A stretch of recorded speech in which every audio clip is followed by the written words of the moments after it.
I am back, but I don't know if I'm ready to tell y'all the truth. Hey fam, what's up, what's up, what's up? This is Robert Anton here, robertantonnyc.com, coming to you with your no frills, the voice commentary from a singer. Oh yeah, baby, yeah! Woo! The Voice premiere season 8 is here, and let me tell you what happened tonight. It was so good. Was it good? It was so good. Okay, The Voice is back with the Blind Audition season 8. Blake Shelton, Adam Levine, and Pharrell Williams are joined by Christina Aguilera to coach this season's contestants. And the coaches started out the show with a performance of Are You Gonna Go My Way by Lenny Kravitz. And this was such a rock star music video production with lots of fast cuts and flashy lights. And it was kind of exciting. It was so good to see them all up there doing their thing. And of course, Christina was shining as always. And did you notice that Christina took her chair back? You know, where the judges, all the coaches sit, right? I call them coaches, judges, you know, interchangeably. But Pharrell sat in that seat last season, but Christina came back, she said, that's my seat. So Pharrell had to sit where Gwen Stefani and Shakira used to sit next to Adam. I was just like, did you notice that? Alright, she better wield her power, you know what I'm saying? So we started out the performance with Sarah Potenza. She was 34, she did Stay With Me by Faces. And she came out with a lot of performance swagger and a husky voice. Adam chimed in for her the first, and then Pharrell. Blake chimed in during the bridge of the song, and then Christina turned around for her and she was on her knees finishing out the song. Blake was pushing the Nashville connection between the two of them. Pharrell got all in her face, walking up to her, and Adam was following him, so he had to go up and give her a hug. And Sarah chose Blake, she said, because she already had a strategy when she came in. Lowell Oakley was next. He was 19. He did Don't Get Around Much Anymore, an old standard. And he had a nice smooth voice from the start. Adam chimed in right away, and he had a good stage presence, but I wasn't really catching a spark, though I was enjoying his performance. Then Pharrell chimed in and both stood for him. Adam said he charmed the crowd. Pharrell had a really good pitch going, you know, talking about this, that, the other. And he chose Pharrell because Pharrell told him that he'd help him make his own thing instead of trying to put him into a box. Rob Taylor was next. He was 22. He did I Want You by Luke James, and he sang a line and Christina chimed in for him right away. Then he launched into a really high falsetto and Pharrell chimed in. And I wasn't expecting that voice out of him. I was like, where'd that come from? He had such a nice rich baritone, and then all of that top voice going on. I was like, go ahead on, brother. Adam also chimed in for him for 3 chairs. Then Xtina went up to give him a hug and sang to him a little bit, and Pharrell told him he deserved 4 chairs, and Rob chose Christina as his coach. Next we had Ivonne Acero. She was 16. She did Try by Colbie, and I liked how grounded she seemed from the start. I'm sure she was nervous, but she was so invested in the song and just lost herself. The coaches were taking their time and she didn't get a chair to turn, and I was like, why not? She was good, you know what I'm saying? You could see that she had a lot of potential and everything. Adam said there was so much good and told her to come back. Pharrell went up to give her some pointers and told her to loosen up on the mic and all that stuff and gave her a hug. And Christina told her to start getting to know who she is as an artist. And Blake said he was mad at himself when time ran out because he was going to turn around. And he said she's 5 minutes away from having a 4-chair turn. And if you think I should get a 4-chair turn, make sure that you thumb up the commentary.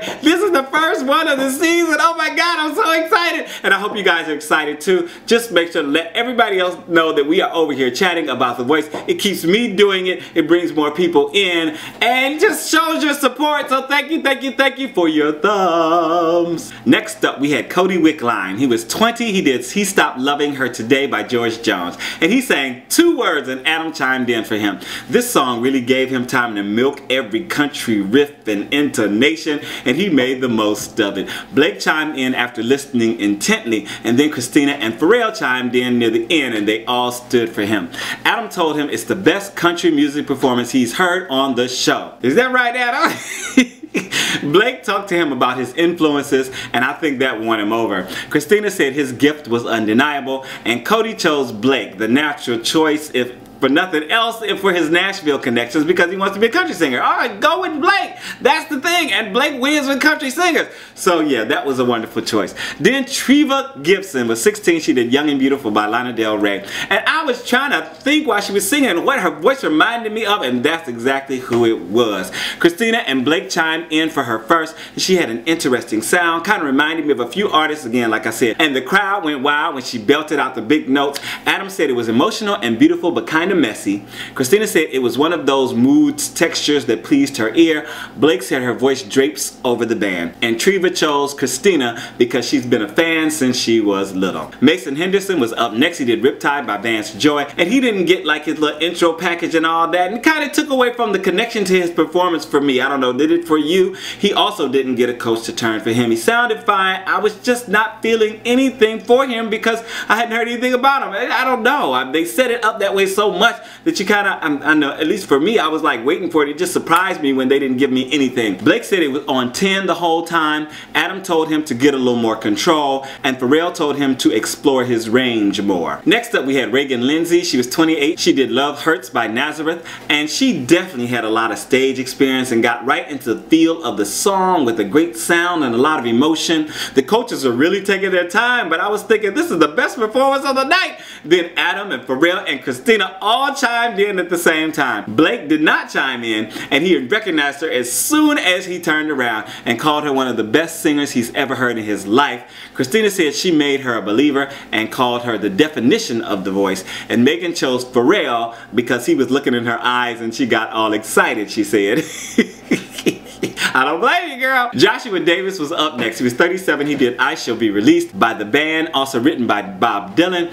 And he sang a few words, then Adam and Blake chimed in. And he had a very nice smoky tone, but I was thinking it was the song choice that got them to turn around so fast. This was another great performance on the show tonight. I mean, he was just a singer singing his song. It wasn't about I'm auditioning for these people. He was just doing his thing like it was his own concert. Adam and Blake stood for him. Blake said he felt like he was curled up next to a fire. Adam called his voice soothing and inspiring, and Joshua chose Blake for his coach. Bryce Sherlow was up next. She was 17. She did Cool Kids by Echo Smith, and she's a pretty girl, though her voice was just kind of rough around the edges, and they didn't let her sing for long. It was just like, it was so short. No coach's turn for her.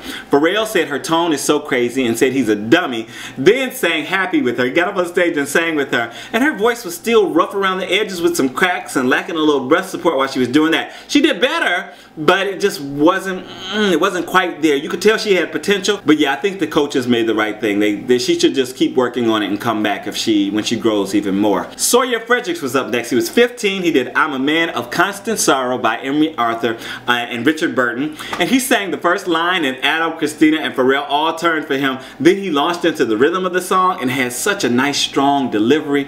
Blake chimed in at the last minute, and this audition had my toes tapping, and it was a really good choice of song for his voice and style. Really showed some strength and control, and they all stood for him. Adam promised him he'd be the last person standing, making all these promises, right? right up front. Christina told him they should be roommates. Blake said it was like he was singing into a vintage distorted mic. And Sawyer chose Pharrell because he talked about originality and allowing him to go his own way instead of molding him into something else. And that is it for the performances tonight. Did you think it was great? Did you think it was lackluster? Did you think it was okay? Tell me what you guys thought. Who you liked best tonight? Again, Adam ended the show with no contestants under his belt, which was a surprise. I think that's a first. And I'll see you guys tomorrow night for night 2 of the Blind Auditions. This is Robert Anton. It's good to be back. I will see you guys tomorrow. I'm out. Peace.